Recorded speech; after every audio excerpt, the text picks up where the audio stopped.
안녕하세요, 사랑하는 여러분. 오늘부터 3주간 여러분과 함께 고난 속 위로와 소망이라는 주제로 특별한 시간을 나누려고 합니다. 혹시 이런 마음 가져보신 적 있으신가요? 병원에서 검사 결과를 기다리며 가슴이 두근거렸던 순간, 자녀가 연락도 없이 늦게 들어올 때, 마음 졸였던 밤, 갑작스런 경제적 어려움 앞에서 막막했던 그 순간들 말입니다. 살다 보면 예상치 못한 고난들이 찾아옵니다. 젊었을 때는 설마 나에게 그런 일이? 라고 생각했지만 나이가 들수록 인생이 정말 예측할 수 없다는 것을 깨닫게 됩니다. 건강도 언제 어떻게 될지 모르고 사랑하는 가족들도 언제 어떤 일을 겪을지 알 수 없습니다. 그런데 성경에는 이런 불확실한 인생을 살아가는 우리에게 놀라운 위로의 말씀들이 있습니다. 오늘은 그 중에서도 가장 사랑받는 시편 23편을 통해 하나님께서 어떻게 고난 가운데 계시는 우리의 목자가 되어주시는지 함께 나눠보겠습니다. 목자 되시는 하나님의 돌보심. 시편 23편 1절. 여호와는 나의 목자시니 내게 부족함이 없으리로다. 다윗이 이 시를 쓸 때를 생각해 보십시오. 그는 실제로 양을 치는 목동이었습니다. 들에서 양들과 함께 밤을 새우며 짐승들로부터 양들을 지키던 경험이 있었죠. 그래서 그는 하나님과 우리의 관계를 목자와 양의 관계로 표현할 수 있었습니다. 목자가 어떤 존재인지 아십니까? 목자는 양들을 위해 목숨을 걸고 지키는 사람입니다. 양들이 길을 잃으면 찾아다니고, 상처를 입으면 치료해주고, 굶주리면 꼴을 먹여주고, 목마르면 물을 먹여줍니다. 몇 년 전에 한 권사님을 만났는데 이분이 이런 간증을 해주시더군요. 저는 남편을 먼저 보내고 혼자 사는 지 벌써 10년이 됐는데요. 처음엔 정말 막막했어요. 이제 누가 나를 돌봐줄까? 아플 때는 어떡하지? 혼자서 모든 걸 감당할 수 있을까 하는 두려움이 컸어요. 그런데 지나고 보니까 정말 신기해요. 아플 때마다 누군가가 도와주시고, 경제적으로 어려울 때마다 길이 열리고, 외로울 때마다 위로가 되는 사람들이 나타나더라고요. 정말 하나님이 내 목자구나 하는 걸 느꼈어요. 내게 부족함이 없으리로다는 말씀이 우리에게 모든 것을 다 주시겠다는 의미일까요? 그런 것은 아닙니다. 우리가 원하는 모든 것을 다 주시는 게 아니라 우리에게 필요한 것들을 채워주신다는 의미입니다. 양이 무엇을 필요로 하는지 가장 잘 아는 사람은 목자입니다. 양은 때로 독이 있는 풀을 먹으려 하기도 하고 위험한 곳으로 가려고 하기도 합니다. 하지만 목자는 그런 양을 막고 정말 좋은 것들로 인도합니다. 마찬가지로 하나님은 우리가 무엇을 필요로 하는지 가장 잘 아십니다. 우리가 원하는 것과 우리에게 필요한 것이 다를 때가 있지만 하나님은 언제나 우리에게 가장 좋은 것으로 채워주십니다. 2절을 보십시오. 그가 나를 푸른 초장에 누이시며 쉴만한 물가로 인도하시는도다. 푸른 초장과 쉴만한 물가, 이것은 단순히 물리적인 환경만을 말하는 것이 아닙니다. 이것은 하나님께서 우리에게 주시는 평안과 안식을 의미합니다. 고난 중에도 하나님은 우리에게 쉼을 주십니다. 때로는 한 구절의 성경 말씀을 통해, 때로는 한 사람의 따뜻한 말 한마디를 통해, 때로는 예배 시간에 부르는 찬송을 통해 우리 마음에 평안을 주십니다. 사망의 음침한 골짜기에서도 함께 하시는 하나님. 시편 23편 4절. 내가 사망의 음침한 골짜기로 다닐지라도 해를 두려워하지 않을 것은 주께서 나와 함께 하심이라. 주의 지팡이와 막대기가 나를 안위하시나이다. 이 구절이야말로 고난 가운데 있는 우리들에게 가장 큰 위로가 되는 말씀입니다. 다윗은 만약 사망의 음침한 골짜기를 지나간다면이라고 말하지 않았습니다. 사망의 음침한 골짜기로 다닐지라도라고 했습니다. 이것은 우리 인생의 고난이 찾아오는 것이 당연한 일임을 보여줍니다. 사망의 음침한 골짜기. 이것이 무엇일까요? 어떤 분들에게는 암 진단을 받는 순간일 수도 있고, 어떤 분들에게는 사업이 망하는 순간일 수도 있습니다. 자녀가 사고를 당했다는 소식을 듣는 순간일 수도 있고, 평생 함께한 배우자를 먼저 보내는 순간일 수도 있습니다. 그런데 중요한 것은 그 골짜기를 지나간다는 것입니다. 거기서 멈춰 있는 것이 아니라 지나가는 것입니다. 그리고 혼자 지나가는 것이 아니라 하나님과 함께 지나가는 것입니다. 주께서 나와 함께 하심이라는 말씀이 핵심입니다.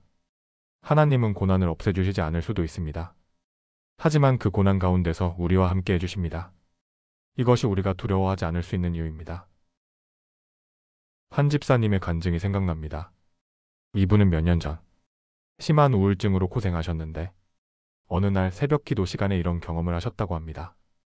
그날 새벽에 정말 죽고 싶은 마음이 들어서 기도실에서 울고 있는데 갑자기 누군가가 제 등을 쓰다듬어 주는 것 같은 느낌이 들었어요.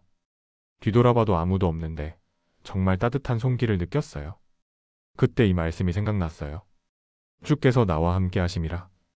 그 순간부터 혼자가 아니구나 하는 위로를 받았어요.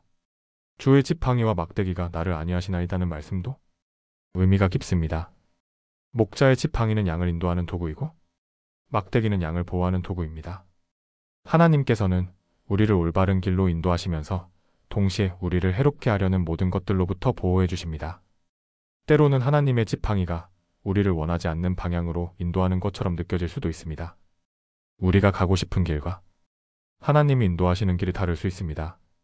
하지만 목자는 양보다 길을 더 잘 알고 있습니다. 하나님은 우리보다 우리의 미래를 더 잘 아시고 우리에게 가장 좋은 길로 인도하십니다. 원수 앞에서 차려주시는 상. 5절 주께서 내 원수의 목전에서 내게 상을 차려주시고 기름을 내 머리에 부으셨으니 내 잔이 넘치나이다. 이 구절은 정말 놀라운 말씀입니다. 하나님께서 우리에게 상을 차려주시는 장소가 어디입니까? 안전한 곳이 아니라 원수의 목전입니다.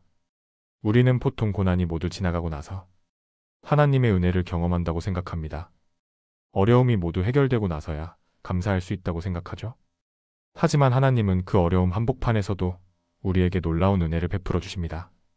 몇 년 전 한 권사님을 만났는데 이분은 아들이 교통사고로 중환자실에 있을 때 이런 경험을 하셨다고 합니다. 그때 정말 하늘이 무너지는 것 같았어요. 아들이 의식을 잃고 중환자실에 있는데 어떻게 감사가 나겠어요? 그런데 신기한 게 그 어려운 상황에서도 계속 도움의 손길들이 나타나더라고요. 병원비 걱정을 하는데 누군가가 도와주시고 아들을 간병하느라 지쳐 있는데 교회 식구들이 돌아가며 도와주시고 정말 원수 같은 상황 앞에서도 하나님이 상을 차려주시는구나 하는 걸 느꼈어요. 기름을 내 머리에 부으셨으니라는 표현은 하나님께서 우리를 귀하게 여기신다는 의미입니다.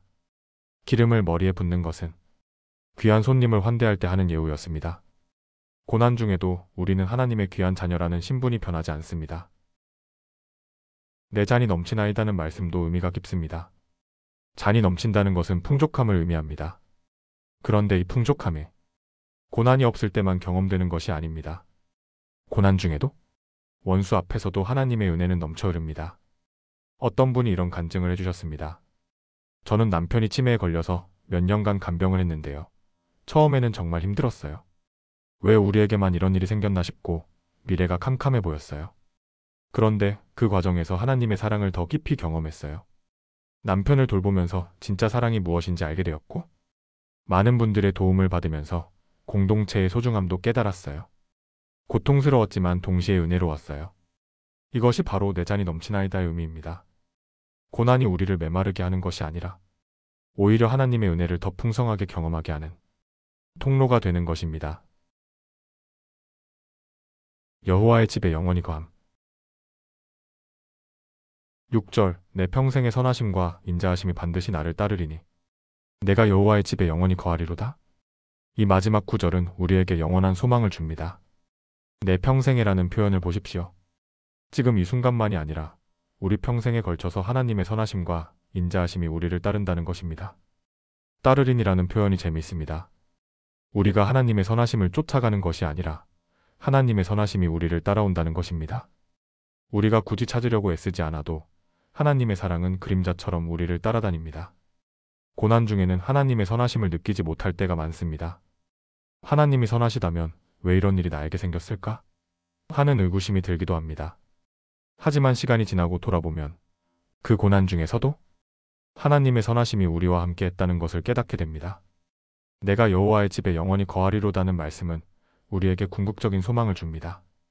이 땅에서의 고난은 일시적이지만 하나님과 함께하는 기쁨은 영원합니다.